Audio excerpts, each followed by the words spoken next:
আমাদের প্রাক্তন এমপি আওয়ামী লীগ আমলের এমপি ডক্টর শ্রী বীরেনবাবু, উনি মন্ত্রীও ছিলেন, পরে উনি মন্ত্রিত্ব পদ হারান, এমপি ছিলেন।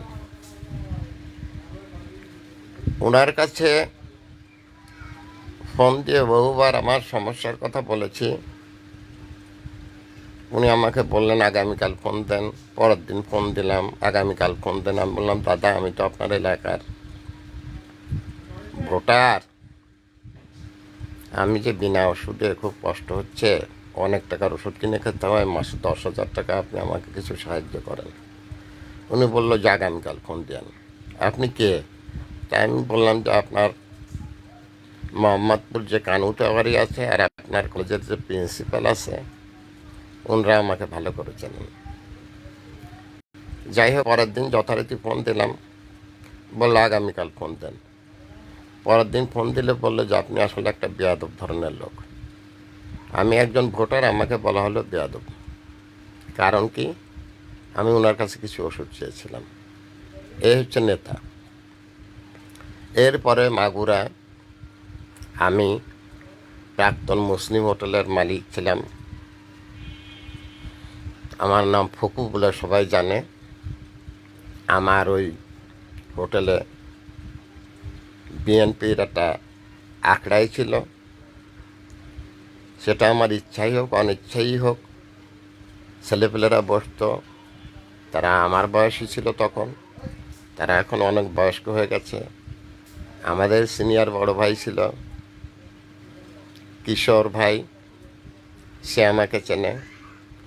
তার সাথে বহুবার ফোনে কথাবার্তা বলেছি, নিজের সমস্যার কথা বলেছি। তিনি আমার জন্য কোনো পদক্ষেপ নিতে পারেন নাই। এরপরে মাগুরার সাইফুজ্জামান শেখরের বড় ভাই খাতো, মিয়া ভাইজান খাতো, আসাদুজ্জামান সাহেবের বীর মুক্তিযোদ্ধার বড় ছেলে, আমার অনেক পরিচিত মুখ, আমিও তার কাছে অনেক পরিচিত। আগে মোবাইল ফোন খোলা থাকতো, এখন ফোন করেও তাকে পাই না। তার কাছে সেই সময় আমার দুঃখের কথা জানিয়েছিলাম।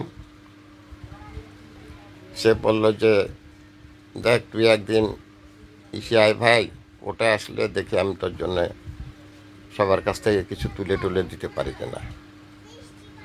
এরপরে ফোন দিলে বলতো, আমি ফকু, আমি কোর্টের কাজে ব্যস্ত, এখন কথা বলতে পারবো না। ঠিক আছে, এই হচ্ছে নেতা। এরপরে আবু নাসের বেগ সাহেব আমাদের একটা সম্মাননা দিলেন। আমি বিনা বেতনে স্কুল চালাই, ছেলে মেয়েদের ফ্রিতে পড়াই। আমি একটা পদক পেলাম। ভালো কাজে অনুশীলন উৎসাহ দেবে জেলা প্রশাসন। এখন শিলপাটা দেওয়া ধরাই দিল আমার হাতে, আর কিছু এই কলা পার দুটা ডিম টিম এইগুলো খাওয়াই দিল। ওনাকে বললাম যে আপনি আমার ব্যাপারে কিছু ভাবেন।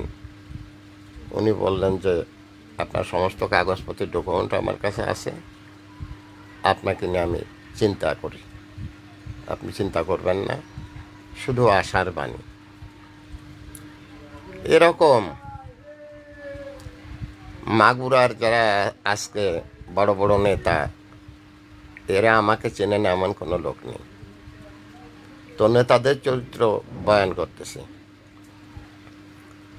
তো এই যে যে সমস্ত নেতা আজকে যারা বলে যে সবাইকে সাথে নিয়ে ঐক্যবদ্ধভাবে জনগণের পণ মেরে ছেড়ে দেব, তাদের উদ্দেশ্যে বলছি, আসল নেতা কই?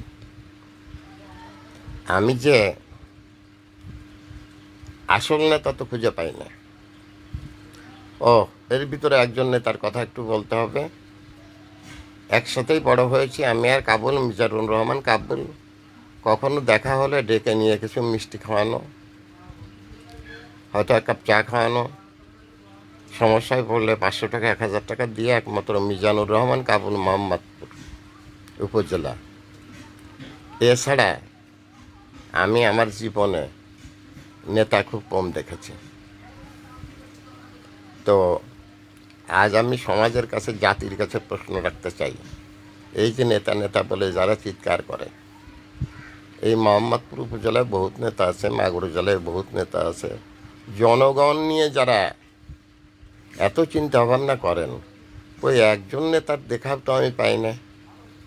তাহলে আমার মতো সমস্যাগ্রস্ত পিপল, আমি কোনো নেতার দেখা পাই না। ও হ্যাঁ, এর ভিতর আরেকটা কথা বলতে হয়। কাজী কামাল সাহেবের প্রাইম ব্যাংকের থেকে আমি একবার 2000 টাকা পেয়েছিলাম। ভাইরাল স্যার, আমি এই হিসেবে 2000 টাকা কাজী কামাল সাহেবের প্রাইম ব্যাংকের থেকে আমি পেয়েছিলাম। আর এক ভদ্রলোককে আমি চিনি না, জানি না, উনি চট্টগ্রামের বাসিন্দা। উনি আমার বিপদে আপদে, আমার চিকিৎসার জন্য উনি অনেক কিছু করেছেন, যদিও তার সাথে আমার কোনোদিন কোনো দেখা হয়নি। তিনি কি নেতা নাকি কোনো সরকারি কর্মকর্তা, এ সমস্ত নিয়ে উনি কোনোদিন কিছু বলেননি। উনি আমার যদি কোনো বড় ধরনের সমস্যা হয়েছে, উনি আমার পাশে থেকেছেন। তো এখন এই যে নেতাদের চরিত্র আমি বিশ্লেষণ করলাম, এখন যে সমস্ত নেতারা জনগণ জনগণ বলে রাস্তায় গলা ফাটিয়ে ফেলেন, আর যদি নেতাদের সাহায্য চাই তাহলে নেতারা বলেন যে আপনি একটা বেয়াদব, ভোটারকে বেয়াদব বলে, এই হচ্ছে দেশ নেতাদের বৈশিষ্ট্য। সেটার জ্বলন্ত উদাহরণ শ্রী বীরেন বাবু। আরও অনেক বাবুরাই আছেন বা অনেক লোকজন আছেন, আমাকে চেনে না। মাগুরা জেলায় এরকম কোনো বড় নেতা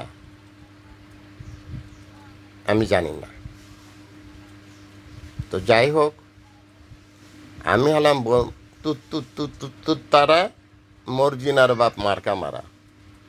তো আমি চিহ্নিত সমস্যাগ্রস্ত লোক হয়েও কারুর বাল উড়তে পারতেছি না। আর দেশের সাধারণ মানুষ কি অবস্থা, এটাকে আমি বুঝি না। এই নেতাদের যে গাল ভরা বলি, যা চাস তাই দিউম, দিন না ফেললে ভরান দিউম, এটা হলো চিটাগাঙের আঞ্চলিক গানের এক কলি, আপনাদের শুনলাম। যা চাস তাই দিউম, দিন না ফেললে ভরান দিউম, এই হচ্ছে বাংলাদেশি নেতা। অতএব বাংলাদেশি নেতাদের প্রতারণার ফাঁদে পড়বেন না। এরা মানুষকে আশা দেয়, মিথ্যা আশ্বাস একজন ব্যক্তির জীবনে অনেক প্রভাব ফেলে, তার অনেক কষ্ট হয়। কথা হবে ইয়েস আর নো। নেতারা কোনো সমস্যাগ্রস্ত পিপুল দেখলে তার পাশে থাকবে, সেখানে কথা হবে দুটো, ইয়েস আর নো। এই যে আমি তোমার জন্য কিছু করলাম, অথবা আমি কিছু করতে পারলাম না।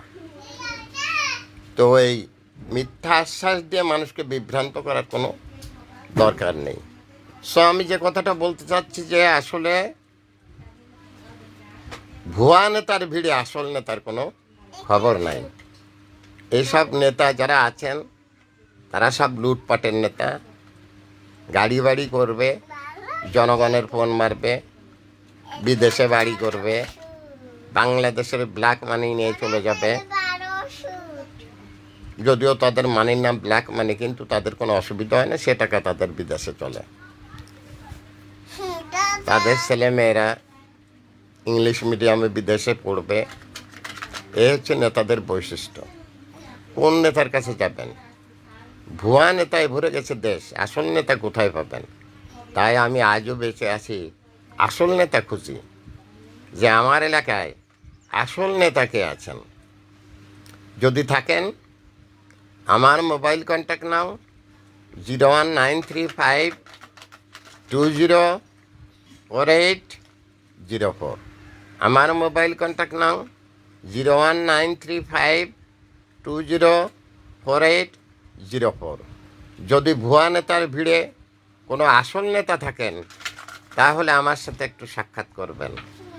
কারণ আমরা আপনাদের ভোটার, আমাদের ভোটে আপনি নির্বাচিত হবেন এবং দেশের সেবা করবেন।